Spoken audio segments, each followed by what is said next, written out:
Hello and welcome to another edition of the Intelligent Community Forum's Competitive Advantage series.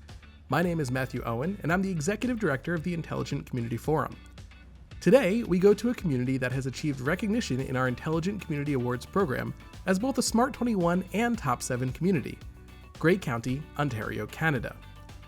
Situated about 2 hours north of Toronto, Grey County has 9 local municipalities and a little over 100,000 people. Now, this isn't your typical rural community.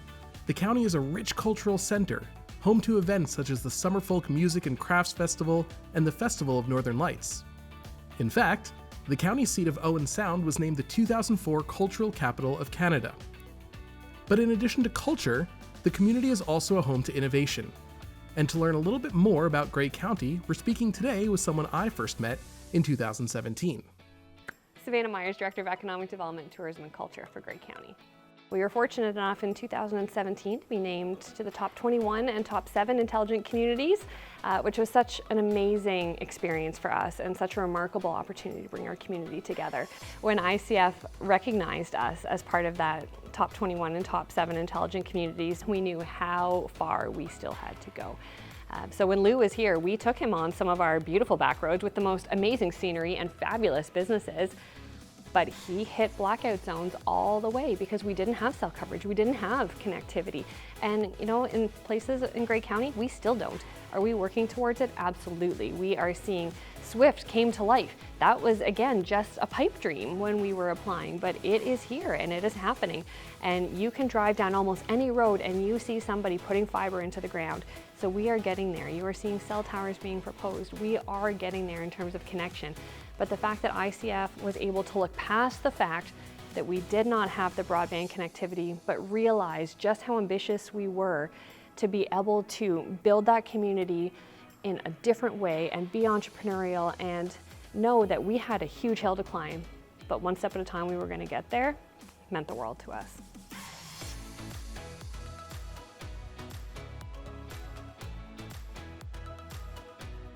We're here to earmark what we've done since then because we've seen so much development and so much happen, and all those little nuggets that we had hoped to accomplish over the last couple of years, here we are, we've got them, and they're underway.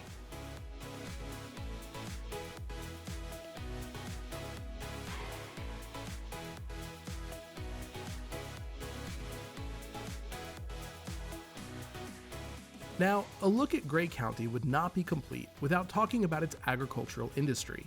And to do that, we're going to look at a company that Lou was fortunate enough to visit in 2017, and one that proves that you don't have to be a startup to be innovative.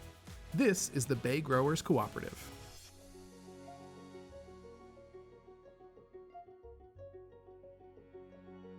My name is John Ardell. I'm a third-generation apple grower. Family's been in the apple growing for 103 years now in this same area, same farm. And I'm one of, our family is one of 6 apple growing families that own and operate Bay Growers Incorporated. And this is where we store our apples from our orchards and grade and sort and pack and market to all of the chain stores. So that's what I do.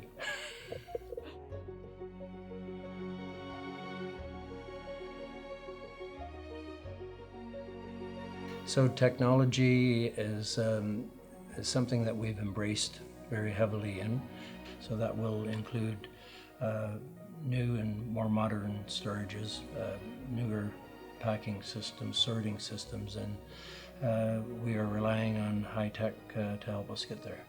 We use water for a vehicle for carrying apples. Water is the easiest way to handle apples without bruising, and however, we recycle and filter and reuse our water many times to do our part. We use ammonia refrigeration as opposed to Freon. Ammonia is highly regarded for its efficiency in the use of electricity, and it doesn't harm the environment such as Freon does, should it escape. Grey County grows probably the most of the apples in Ontario, if not the most, darn close. And Canada produces some of the safest food in the world. And we should be proud of that. Grey County's always been known for its agriculture and our agri-food, but we've also seen a huge growth in clean energy happening because of Bruce Power and all of suppliers moving to the area, but also because of pump storage and other projects that are happening. And to see what they've accomplished over the last several years because of the ability to adopt new technologies, because of the ability to work with Georgian College and to partner, because I think that's my favorite thing about Grey County, is that we know we need to work together and we don't try and do things alone. We're very resourceful because we're in rural Ontario, which means that things aren't always here for us and we have to make it happen ourselves. So that entrepreneurial spirit is really alive and well here in Grey. And for perhaps the best example of this entrepreneurial spirit, we went to Ice River Sustainable Solutions. I'm Crystal Howe. I'm the Director of Sustainability for Ice River Sustainable Solutions. We started our own recycling plant in 2009 so we could produce our own resin in Grey County. We started off testing some other products in the market and found that our best option was actually to incorporate recycled PET into our bottle and replace our reliance on virgin plastics.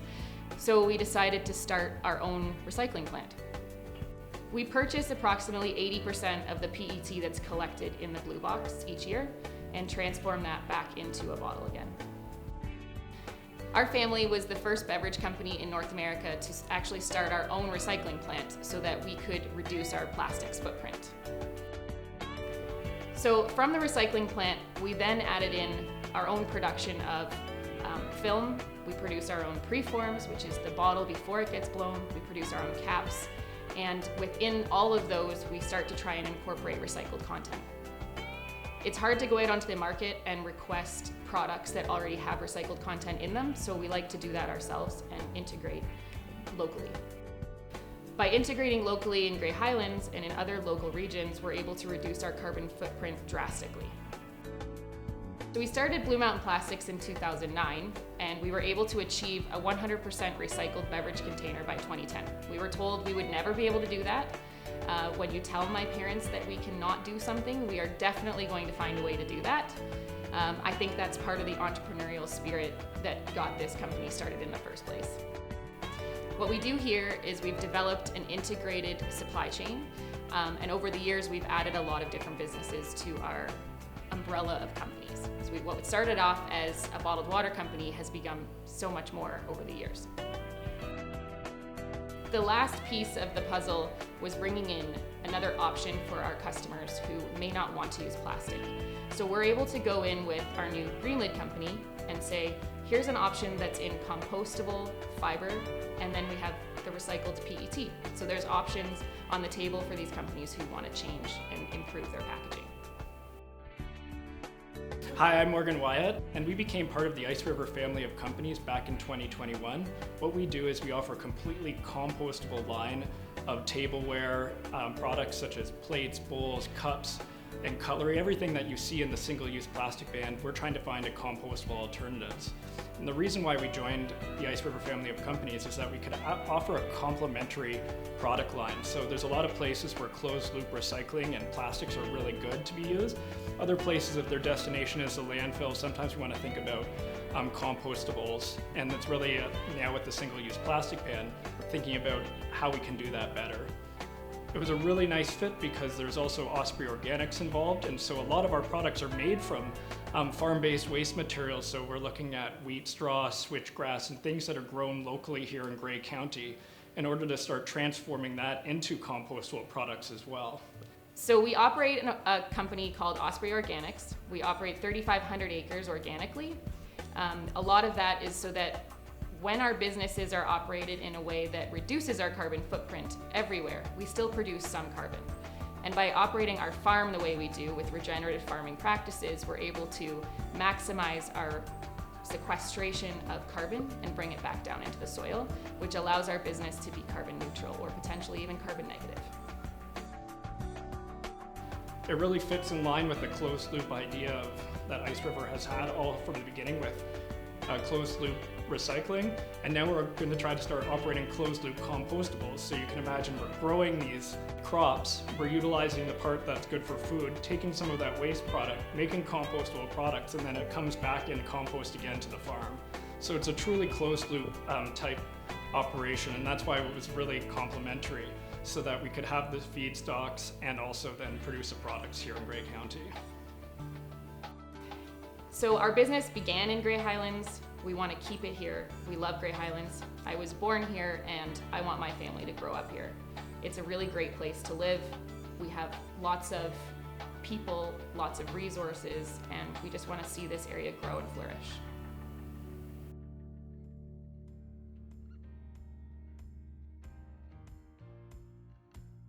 So in Sydenham, we're building an entrepreneurial ecosystem across Grey and Bruce counties. So we have our Business Enterprise Center is located at Sydenham, as well as Catapult Grey Bruce, which is our new innovation center. It's an accelerator meant to scale up our businesses. They are co-located in the Sydenham campus to provide those startup and scale up supports to our business community. And why that's important is that over 70% of our businesses are small and medium-sized businesses who are sole proprietors and home-based. That goes back to that entrepreneurial spirit that we have. So it is supporting those individuals to find their dreams and find success out of that. We also have YMCA Employment Services and our Grey Bruce Local Immigration Partnership stationed there, and our Fab Lab is getting up and going. So we have lots of equipment coming in so that entrepreneurs can prototype, but businesses can also train. So it is a great location to be able to do that locally. And we were able to get amazing minds from all over the place who have been there and done this, because we do not like to start from scratch on our own. Why do that? We always are looking to be able to rob and duplicate those best practice and that, that good idea. So let's bring those minds here, and that's what we've done. That's one of those examples of trying to do things a little bit differently. So instead of relying on all of the regional innovation centers in our larger urban areas that are all 2 hours away from us, we thought, what can we do locally using local mentorship, local knowledge, because our employers and our businesses, they just can't afford to spend that much time out of the area. So how do we bring that knowledge and education here? So in 2022, we developed our first ever investment strategy, and that was really important for us to be able to look at where our strengths are, where we're going to head, because we aren't trying to be somebody we're not. We know we are not in the GTHA. We know we are not beside a 400 corridor, and that's okay because we have other assets that are valuable. So our investment strategy looks at things a little bit different. We've had a strong reputation over the years of business retention and expansion with our businesses, and to us that is absolute priority. So our entire investment attraction strategy focuses on a BR&E foundation. We are working with our local businesses to grow their supply chain, to help them find new markets and to expand. So we're seeing those focuses in the same areas that we saw in 2017, where it is across agri-food, advanced manufacturing. We now have the clean energy sector in as well, knowledge and tourism, all key for Grey County moving forward. Let's learn a bit about a business that has shown this sort of growth and an organization embracing new thinking about clean energy. My name's Anthony Griffiths, and I'm currently the product manager for our fleet electrification program, which is a fancy long title for basically we're taking all our diesel units and transforming them, transitioning them to battery power for the underground mining environment. And I'm Ed Houghton, the plant manager for our Owen Sound facility, where we manufacture those pieces of equipment. We're McLean Engineering, and we've been in business since 1973, and our first location was in our founder's Apple storage unit, and it's expanded from 1-2 people to we're well over 1,000 employees worldwide now. We've had a good core group of employees for the 15 years we've been in Owen Sound, but we're constantly on the lookout for licensed trades and utilizing the Georgian College program in our backyard. So knock on our door if you're looking to be a welder, machinist, electrician, assembler, etc. And also McLean Engineering, because we're actually trilingual, we're also looking for people to help us with documentation, technical writers, people that are multilingual to help us translate that into the local languages. So McLean's is a pretty complicated business.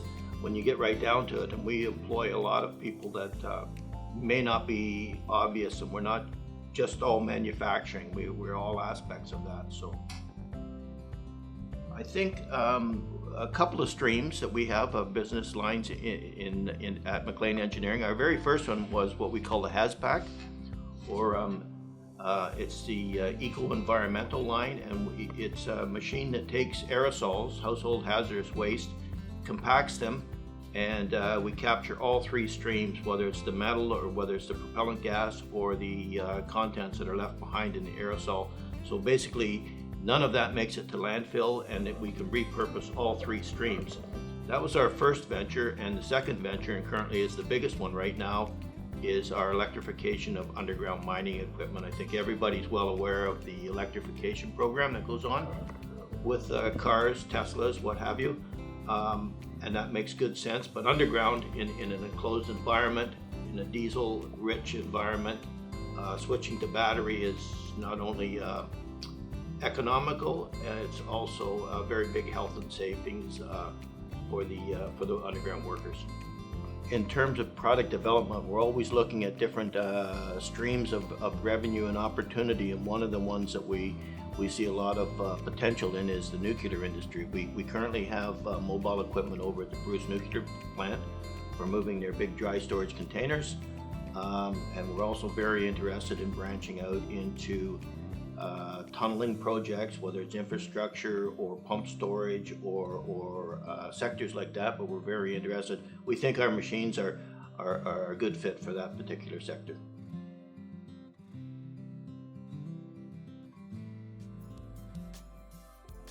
My name is Jessica Linthorne, and I'm the director of the Clean Energy Frontier Program at the Nuclear Innovation Institute. And I am Chad Richards. I'm the director of the Bruce Power Center for New Nuclear and Net Zero Partnerships here at the Nuclear Innovation Institute. So the public-private partnership took place in 2016, really when Bruce Power made the deliberate effort to grow the local supply chain to support their project. So since 2016, we've been able to grow this program, really looking at the opportunity through an economic development lens, and how we're able to both fight climate change, work towards a clean energy future, and support our local economy with the clean energy projects happening right here at home. So thinking about the strengths here in the region around a clean energy ecosystem, so that policy certainty from upper levels of government, that commitment to a stable energy policy paradigm where we have that support for nuclear. When we think about what could strengthen the ecosystem that we have now, definitely it's knowledge, and really arming people with the knowledge to make informed decisions about the importance of clean energy and how this region is actually primed to be a key part of that growth. So the Clean Energy Frontier program is working really closely with all three counties of Bruce, Grey, and Huron, and we're thrilled to work with Grey County on their investment attraction strategy, which does speak to clean energy and the opportunity, again, to work collaboratively, build this local ecosystem, and work together towards a clean energy future. Grey is absolutely primed to be a key part of a net zero future and of a clean energy future. When we think of historically some of the manufacturing and agricultural sectors that have dominated Grey County's economy, we're really primed to take advantage of that experience and leverage that in a clean energy future. So in the Clean Energy Frontier region of Bruce, Grey, and Huron, with the Clean Energy Frontier program, really advocating for the work that we're doing, advocating for the region, that we are going to work together towards this clean energy future.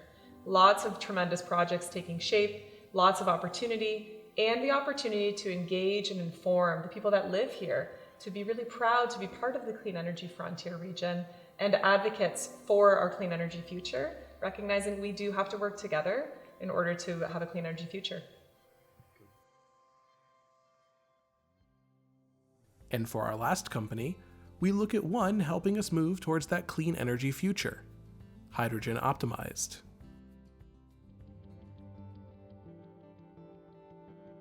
Hi, I'm Vice President of Product Strategy at Hydrogen Optimized. My name is Ted Stewart.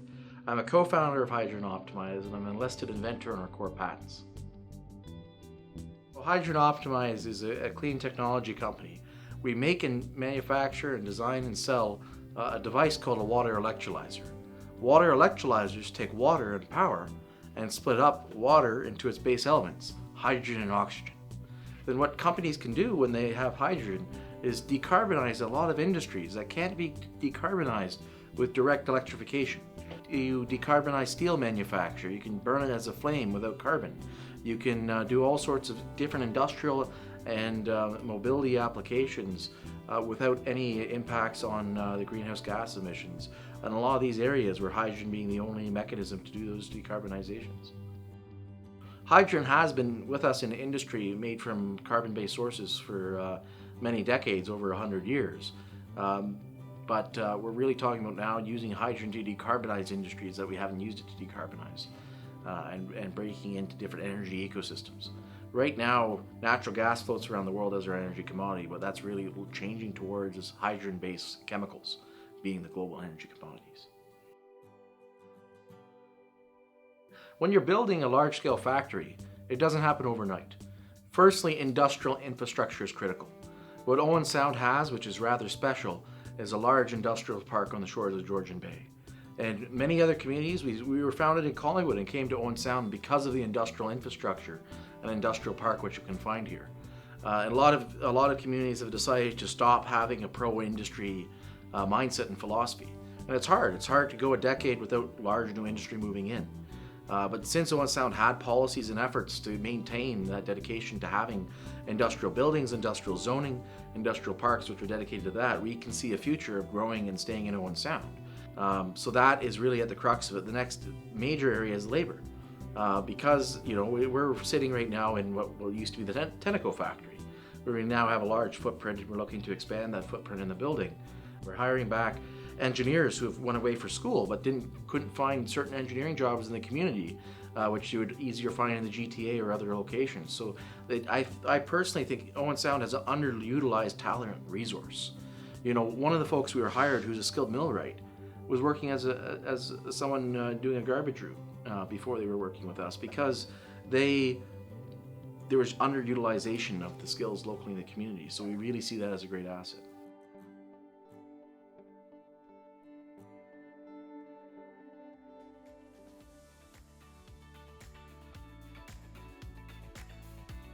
So now you know about Grey County, about its history, its agriculture, its manufacturing, its innovation, its clean energy industry. But when we asked Savannah what she wanted people to remember about Grey County, she didn't talk about what they've done. She talked about what's still to come and how they're going to work as a team to make it happen. We have what we call Team Grey, and that means that you have all of the departments in Grey County. It doesn't mean just the Economic Development, Tourism, Culture Department. It is transportation, it is planning, it is everybody rowing in the same direction. And then it's the same with our member municipalities. So we are always working directly with our member municipalities because we need their knowledge and insight and their kind of ears and boots on the ground to be able to tell us what's going on and build those relationships and those meaningful connections locally. But to have those connections and to not have that regional perspective, it really misses something. So we realized that a long time ago, and we've spent years honing that. And I think we're in a really good place where we have excellent regional collaboration, and then we can take that Team Grey and we go beyond our borders. So we're working with our neighboring counties. We're working with all of Southwestern Ontario because we know that it's the only way to get things done. I think it's important that we give credit to ICF and the vision that they had for what this organization would do, because it has really made a world of difference. We look at things through a different lens, and we look at things in how we bring that joy to our community and how we build that place where people really want to be. And it's only by being on the ground and working with our businesses and our residents and our municipalities and every stakeholder at every level, we all have to come together to build that community. And it gives us such an amazing opportunity to build community pride, to celebrate all of the people who make Grey County such an amazing place, because we really are amazing and wonderful because of the people that we have here and the things that they are accomplishing and the visions and the love that they have for this area. So I think it's so important that all communities should be looking at ICF, and we're really excited to be able to look at it again in the future and to use it as a foundation for our documents. So as we develop our master plan and we develop our next strategies, that will be a central piece of it, because it really gives the whole picture. It looks at the whole life around what it is to be a resident and a business, and that is where economic development needs to be at the heart.